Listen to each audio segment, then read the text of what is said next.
It's race day in America. Round 19 of the Formula One World Championship has already seen dramatic moments of huge consequence. McLaren didn't score in the sprint, and Max Verstappen's dream of 5 World Championships in a row is gathering momentum.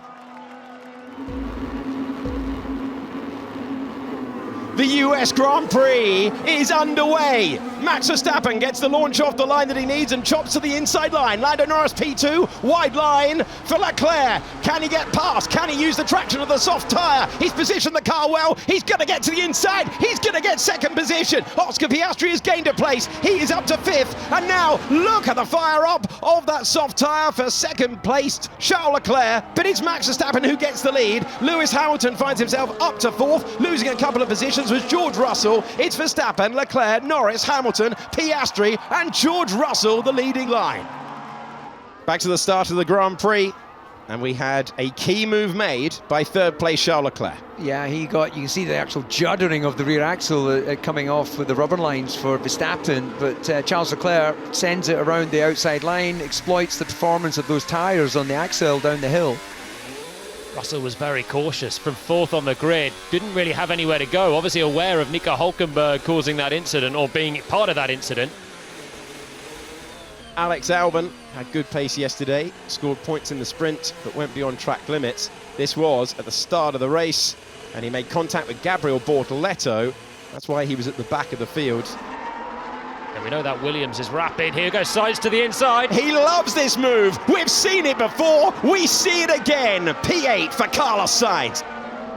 Carlos Sainz pulling out of the race on lap 7, and it had been a brilliant weekend for him. He was trying to make it even better. The driver who started in 3rd position, trying to get past Kimi Antonelli. So Sainz looking for another special to the inside. Antonelli not seeing it coming. And Antonelli spat off into the barriers. Carlos Sainz with contact that ends his brilliant run in Formula One races recently, and he retires from the race. Yeah, copy, saw that, mate. What the f*** you do? Well, it was telegraphed it, didn't he? Let's have a look on board with Sainz then. The move that he's already achieved, got a little bit of turning to do, so he loses ground there, goes down the inside, gets halfway along. Sorry guys, Antonelli just turned me right there at the end. He needs this move, and he's in a great position. This is the closest he's been since the opening lap, half a second as we build up to 200 miles per hour. He'll get the benefit of the DRS, the Ferrari under real threat now. Can Norris place the car and improve up to 2nd position? He's going to need to force Leclerc wide and then try and go the long way round into turn 13. Nothing between the two of them and no way by at the moment. Can Norris pinch to the inside? He's got no way by, and he's still 3rd. You can see all his thoughts actually as he's trying to position the car to find his way, but I think he just maybe lacking confidence on the brakes because it felt like he could have a dive. This looks more promising if you are a McLaren or Lando Norris fan. It's 0.4 of a second, 0.3 of a second, coming down all the time. The Ferrari goes to the inside. It will be outside line for Lando Norris. Can he be brave enough to go around the outside? No, but he forces the Ferrari deep. Now does he go to the inside? You could see the thought process there. He wanted the inside line. He doesn't get it, and he's shuffled wide by Leclerc as this battle continues. Huge moment in the race for Charles Leclerc and Lando Norris. Lando Norris again on the outside line, but this time he's passed to 2nd position. Lando Norris gets it stopped, and he's in 2nd place. They're laughing next to me, and the reason why is he nearly pulled on the handbrake. It was the handbrake turn at the end just to make sure he kept it on the track. He would have been warned about track limits. That looked like we were going to see a flash of scarlet to the inside there, but he keeps the place. Crucial move. He's made it. I know you're busy. We just had our 3rd strike, track limits, turn 13. We think you were pushed off, but we've had a black and white flag, so be careful. I know. Hamilton's quicker. He's going to have DRS right now. I don't think Charles is going to overly defend it.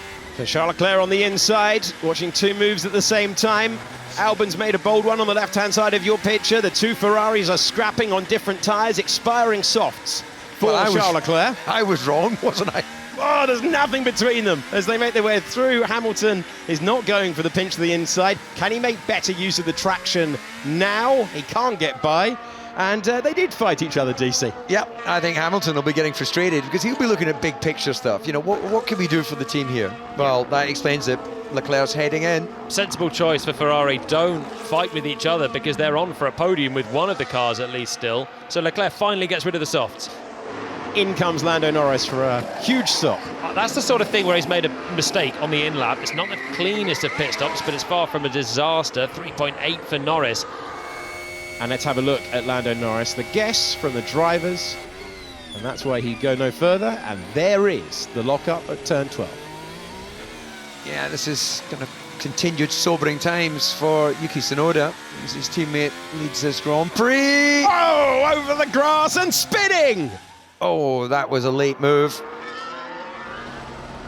It's a strange bit of road that, because there's that left kink that you kind of ignore as you're driving the racing line. But I think Behrman was quite set on making the move. Tsunoda thought he'd suddenly dive towards this apex that you don't normally take, but there was barely the space anyway, really, for Behrman.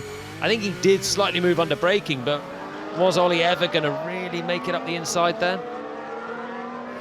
He's got the Ferrari right there, tantalisingly, just in front. Leclerc's running out of traction. The rear end's going. Lando's close. Is he close enough for a late send? Getting to the apex first and taking second for a second was Lando Norris, but Charles Leclerc saw that one coming, still P2. It's a great attempt from Norris. That's more what he needs to do. Brake late, take chances, and Leclerc saw that one coming, and it was more great awareness from him to cut back on the exit. But he's got to disrupt Leclerc now. Trying to close down the gap, going to the inside. Lando Norris claiming the position, and it's second place in the race for the man who is now, as it stands, just 14 points back in the hunt for the World Championship. This was a big moment for Lando Norris. What a lap in his championship campaign it was. This was turn 1, couldn't make it stick at that point. By turn 12, the story was different. But that was just good because it disrupted Leclerc, got him offline, and it meant Lando was so close. Charles then just really didn't have an answer on the back straight.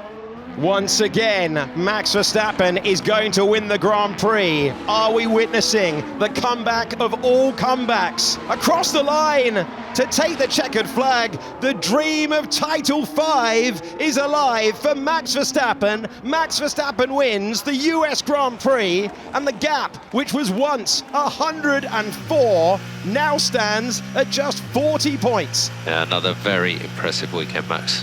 Extremely well done. Enjoy the celebrations. I'll see you next year. Yeah, well done, mate. Yeah, unbelievable weekend. Really, really good. Thank you very much, everyone. And yeah, we could fly back, mate. Max Verstappen has eroded the advantage of both McLarens. He is 40 points away in imperious form, but there is a reason that no one has ever overturned an 104-point deficit. Can he be the first? We have 5 Grand Prix remaining to find out.